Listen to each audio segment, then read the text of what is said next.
Welcome back to the shop, guys. Today we are going to be putting together a really interesting set of scales with some super fragile, hard to work with materials. So if you're interested in making multi-piece scales, especially with some kind of different unique materials, you're not going to want to miss today's video. All right, so let me show you guys what I'm kind of working on today. Now, this next batch of knives that I started. I got these all heat treated and tempered yesterday. There's some really cool S35 VN Scouts, a bunch of Magna Cut Burden Trouts. And, I'm kind of in the middle of doing a ton of stuff, and I thought for this week's video, I want to show you kind of the most unique thing that I'm working on this week. It involves these mammoth tusk scales right here. And you can see I've got them clamped to my granite surface plate. I'll explain that in a minute. But these are all the handles that are going on this batch of knives. These are, like I said, all surface ground, ready for bevels. You can see I've got my layout die on them all. And yeah, I kind of have everything prepped and ready for this week. But we're going to get into working on these scales, and hopefully you guys can pick up a couple tricks from today's video. All right, so I've had a lot of people ask about working with this mammoth tusk material, and I thought I'd try to put together a little video today showing some of my little stuff I figured out working with this material, and maybe it'll give you guys a little bit of comfort to see how I process it, how I work with it, and maybe you'll try to do it yourself. Now, when I buy this stuff, it's really hard to find lately, but a lot of times I buy it in blocks, not in scales. So I did a video on machining this stuff down into scales, which I do on the wet tile saw. And that gives you, it cuts it, it doesn't chip too bad, but it doesn't give you super square and flush material to work off of. So what I do after that is I take it over to the flat platen on the grinder, and I make sure both sides are really good and flat. And that's kind of where I'm at with it right now. You can see both these sides, I have ground them down with a 36 grit belt, and they are relatively flat here. You can see no gaps in between them really. Now, the reason I had these clamped down to that granite surface plate is what I found with this material is it doesn't seem to really matter where you buy it from, who stabilizes it and all that stuff. It tends to, once you cut it, it tends to want to warp and bow. And with how fragile this material is, you can see all these little curves and all these little spots can actually crack. So what happens is you cut these, if say you cut them, you let them set and you come back to them in a couple months, you'll see where they turn into bananas and some of those seams have cracked, and it's a big problem. So this material, again, that's why I'm making this video, to try to share a couple of my little insights on it. It's pretty fragile to work with and can definitely be tricky. But today we are going to make a cool set of segmented scales using this set and some of this white turquoise true stone material. At the end of this video, hopefully this set will look like this. So enough rambling, let's get into it. So the first step of this process is I like to take whatever knife that we're doing it on, and you can see this is my mini Scout model, and I kind of look at where I want those scales to end up on the knife as far as where some of these cool lines are at and all that stuff. So I'm kind of just lining it up, and I like to take a marker and trace out where my pinholes are, and then just trace the knife out on the scale. Now this gives me a guide to go off of and where I want my cross inlay to go, so everything lines up even. And I always like my inlay to go in between where those pins are at. So I'm kind of going to draw a line right there, and then this is going to sit, let's see if you guys can kind of see, this inlay piece will sit like this. And I kind of decided I'm going to do a little bit thinner inlay. This is the True Stone material, and I get this from Maker Material Supply. Really nice stuff, but when you buy this one looks pretty good, but where's my calipers at? Let's see. You can see that a lot of times you have to square this stuff up and make sure it's the same thickness. There we've got 230, 230. This one's actually pretty close, which is nice as far as thickness goes, so you can use this side and everything will line up right. Now you can see this is the same material and this one's almost 50, so 20 thousandths thicker. So that's what we're gonna do, probably something like that. And now the next step is cutting this. And this material, like I talked about, is super fragile, but if you have a sharp new blade on the portable bandsaw, you can cut it with that. And that's how I like to do this, because the big teeth on the miter saw really tear it up, and to get the wet cut saw to just make that one cut isn't worth it. So I'm gonna cut it on the portable bandsaw and hope it goes good.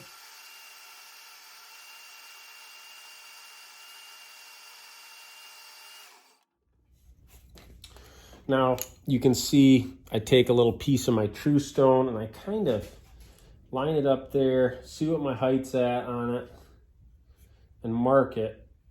And that'll be the size pieces. 2 of these pieces cut out for the inlay for the left and right.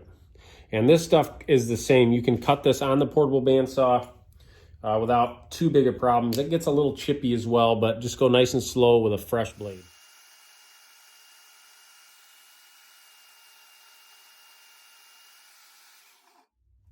And we're gonna cut some black G10 strips for the spacer between the tusk and the true stone.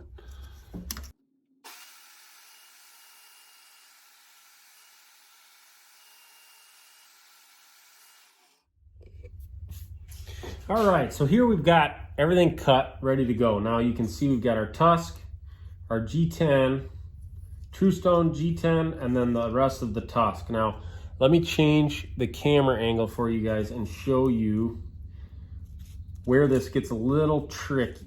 So if you look close here, our cuts are horrible. You can see between the tusk and that G10, these big gaps. And if you tried to clean this up and glue it up how it is, it would just turn out horrible. So the next step, these pieces are pretty much okay, but you can see here, that cut is just really bad. So this is the tricky part. And this is where having the disc grinder is a lifesaver. Before I got the disc grinder, I tried to do this on my flat platen on the 2x72 grinder.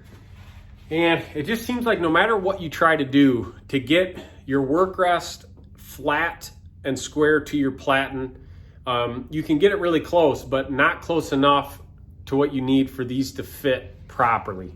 So you can see I've got the disc grinder set up with a 120 grit piece of sandpaper, and then I have the work rest on here as well, which is key to this whole thing. And what I do is after I put new paper on, I always square this platen up to the disc so it's perfectly 90 degrees to that disc. And that way, when I go to grind my edges of whatever material it is, it gives me these just perfect flat surfaces to go off of. And then when you glue everything up, you have just no gaps at all. And that's key to this whole thing, is I see a lot of people do this. And if you look real close at their handles, there's little micro gaps between some of their spacer material and stuff like that. And that really bugs me. So this is a foolproof method of getting these scales perfect square, and I think it's super important. So let me bring you over here and kind of show you what I'm talking about. Okay, so you can see this is made by Beaumont Metalworks. This is a really nice machine. It's got a VFD, and you can see I kick it on. I've got it on 20% power. And hang on, let me clean that. I don't know if you guys have seen these before, but they're these big eraser sticks. Let's see if I can do it with one hand. You kind of stick it on here, and it works really well for this. Cleans that off really good, and you got fresh abrasives now. So let me show you with one hand how this is gonna work. So since this is 90 degrees square to our plate, you can see as I come in here, it's flushing this all up really nice.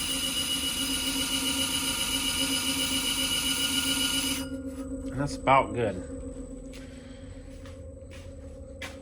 So So here you can see, let me just take this and show you really quickly just how fast it gets to where you have no gaps, if I could hold it steady, between those materials. Sorry, I can't really do it with one hand, but you can see it's just one pass, and now look at that gap between the material and the G10. Just super tight, and it's really a foolproof method to make these scales.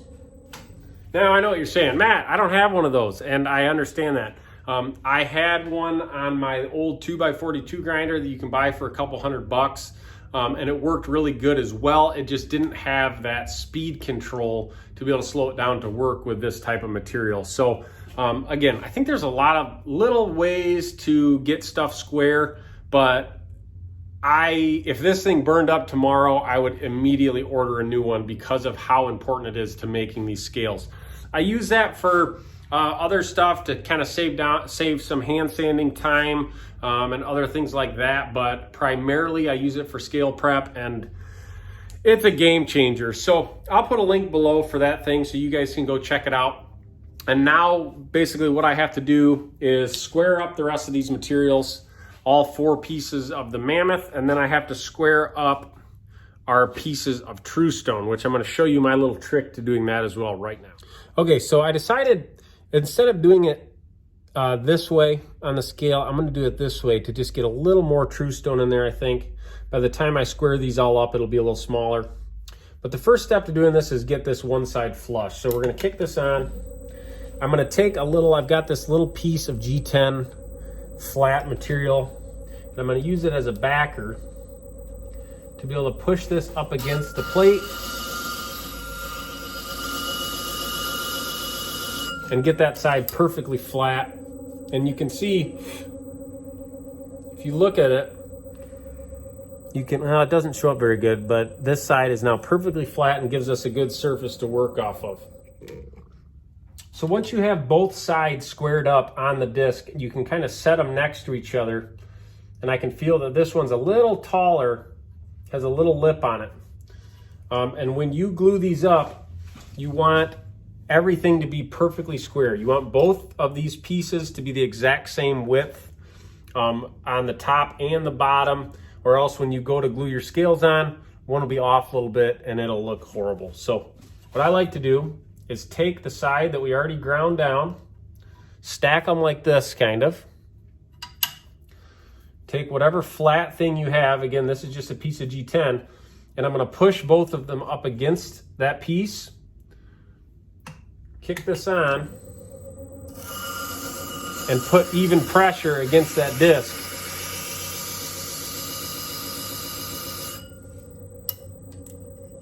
Until they're perfectly flush.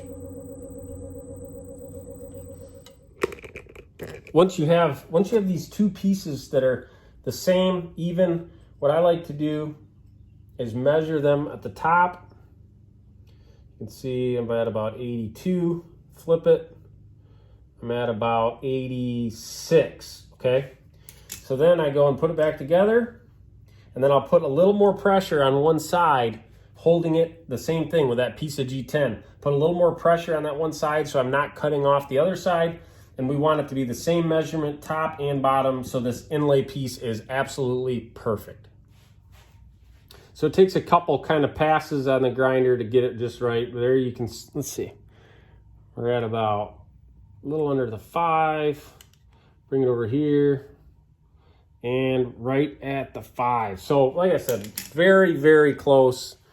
And they're perfectly even. And now we're ready to square these other ones up, get our stuff prepped, and we're almost ready to glue up. All right, so we are gonna go square up these other pieces of Mammoth. We're gonna scuff all of our pieces. See, this G10 is still all shiny. We're gonna scuff all this with 40 grit, so it's got a really good surface to bond to. We're gonna clean it all with acetone, and then we're gonna go to glue up. And I'm gonna cut back over when I go to glue these up to show you how I do it.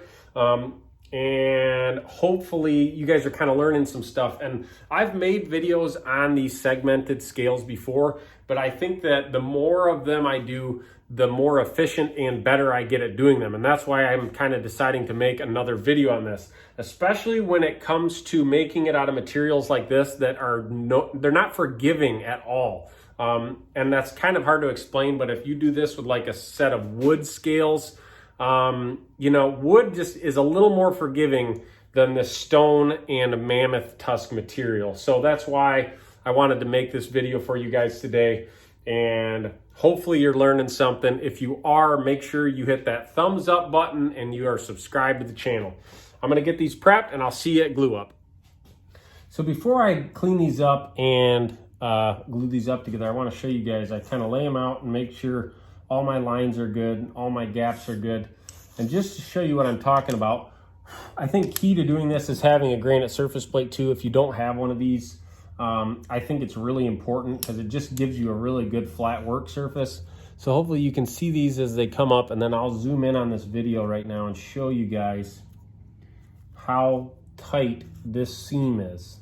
That's what I'm trying to explain, is just you have to get the seam between these two materials to where it's just perfectly tight and there's no gaps at all. And you can see here, hopefully you can see here, that it is right on the money, and we are ready to scuff our G10 and get these all cleaned up. All right, we got our gloves on.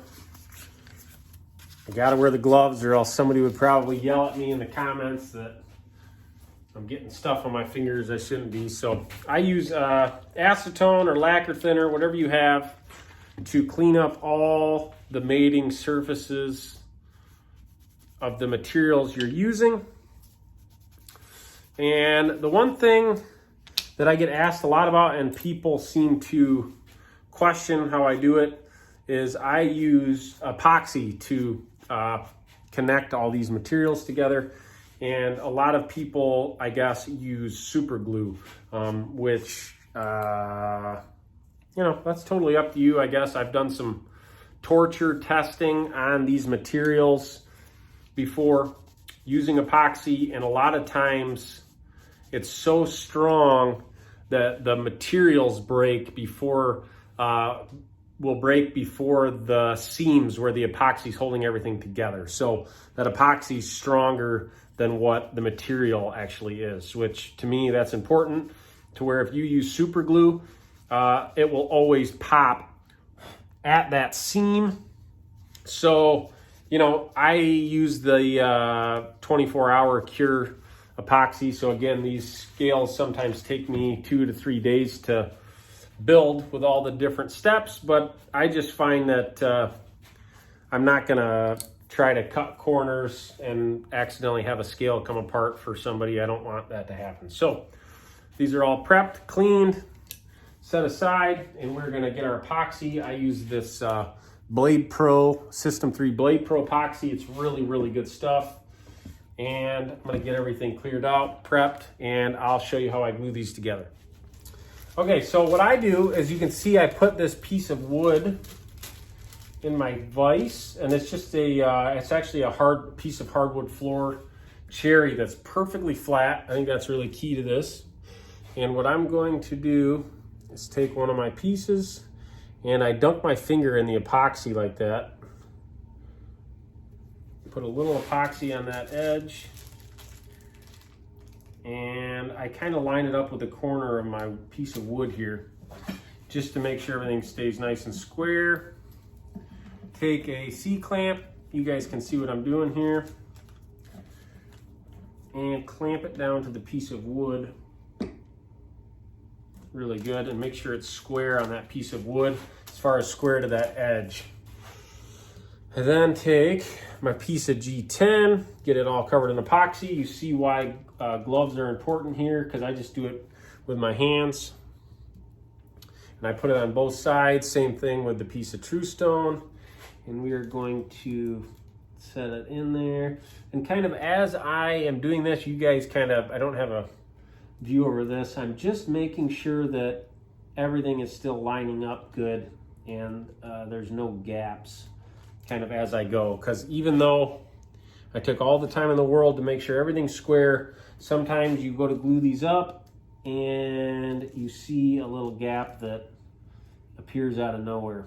So you can see here, my G10 pieces are a little taller than my piece of True Stone, which I don't like, because what can happen is that inlay piece can actually float up on you while it's curing, and it's annoying, but I'm gonna make sure that doesn't happen. So now you can see everything's in place here, and we're gonna take another clamp, probably this one. And what I like to do is get it really close. Yeah, you guys can see what I'm doing. And I kind of try to push this piece firmly against the other piece. And then as I'm pushing it and applying pressure, I'm gonna tighten my clamp down, okay? And this way, it makes sure there's just no spacing in between there.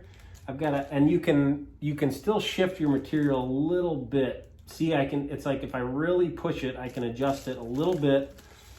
And I'm making sure that these pieces haven't floated up on me.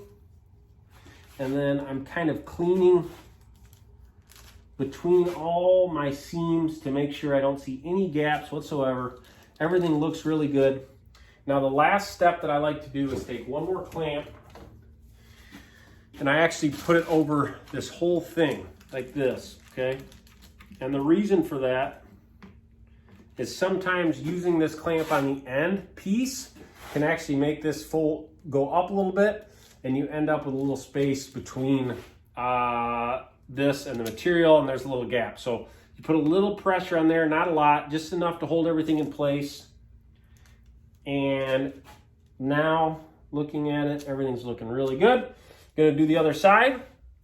Let this cure for about 24 hours, and I will check in with you guys tomorrow. Fingers crossed, everything looks good, and it'll be ready to rock. All right, it's the next morning. It's actually 6:33, so it hasn't been a full 24 hours of letting this cure, but pretty much overnight, this stuff sets up and gets really hard overnight. So let me show you kind of what this looks like, and hopefully it all went to plan. You can see using that paper, that parchment paper, or whatever you call this stuff, it makes it to where it doesn't stick. And then you can kind of see what you kind of have to work with once you peel it off. Now I can see that actually it looks really, really good. Now, a couple things I wanted to talk about really quick. When you do this, there is still a couple variables with what I just did. Now, when you prep your main material, okay, so for example, this one was that tusk, you need to make sure that it's perfectly flat before you make your angled cut. I was thinking about that yesterday. I didn't mention that before. Sometimes, like I said, with this material, I buy it in big blocks and then I machine it down, so your cuts aren't always perfect. And then what happens is if this part right here isn't perfectly flat, your cut's going to be off a little bit. And yeah, it's surprising how much goes into making an actual perfect set of segmented angled scales like this. And again, that's why I've decided to make another video on it and try to really break it down for you guys as good as I can. And explain all the thought that goes into doing these, because like I said, there is kind of a lot to it. The other variable that I only really run into it when I'm doing it with this tusk is the angle that you're cutting it at. Now you saw before I did it on the bandsaw and I just kind of eyeballed the angle, okay? When I do like with ironwood or that you see a lot, or whatever kind of material, G10 even, that I cut on the miter box, you know, you have this perfect set angle.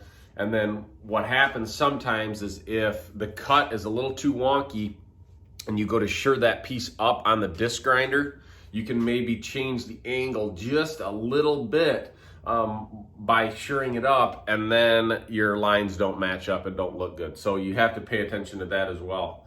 Now this one looks good too. I'm gonna go ahead and clean this up on the grinder really quick just to give you guys a last final shot at this.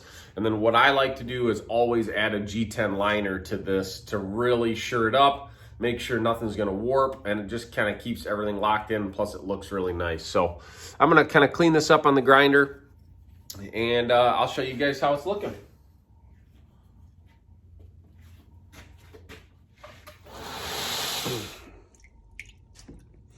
All right, let's rinse these off and kind of show you how they're looking. So, it turned out really good.